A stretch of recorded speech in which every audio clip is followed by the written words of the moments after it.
મિત્રો આખરી રાજુભાઈ કરપડા અને પરવીન રામ 6 દિવસ પછી જેલની બહાર આવી રહ્યા છે ત્યારે આવતીકાલે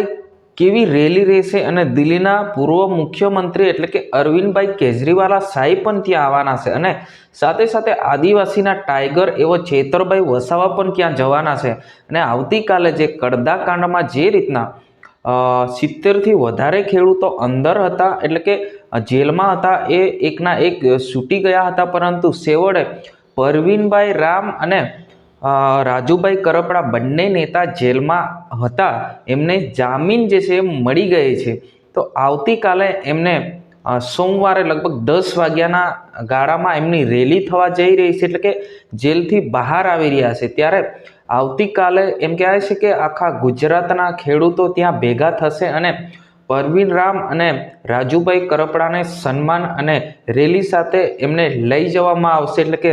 જેલથી એમના ઘર સુધી લઈ જવામાં આવશે. આ રીતના અત્યારે પોસ્ટની અંદર લખવામાં આવી રહ્યું છે અને જે રીતના જે પરવીન રામ અને રાજુભાઈ કરપડા લોકો માટે ખેડૂતો માટે અવાજ ઉઠાવી રહ્યા હતા ત્યારે એમને જેલમાં નાખી દેવામાં આવ્યા હતા. ખરેખર મિત્રો અત્યારે વાત કરવામાં આવે તો એટલા માટે જેલમાં નાખી દેવામાં આવ્યા હતા કે એ આમ આદમી પાર્ટીના નેતા હતા અને વિરોધ પક્ષના નેતા હતા. એના કારણે જે ખેડૂતો માટે અવાજ ઉઠાવી રહ્યા હતા એ જ તાણે એમને જે સભા રાખવામાં આવી હતી ને સભાની અંદર એવી બબાલ થઈ ગઈ કે એટલે પોલીસ અને પબ્લિક વચ્ચે મારામારી થઈ જતા બધો જે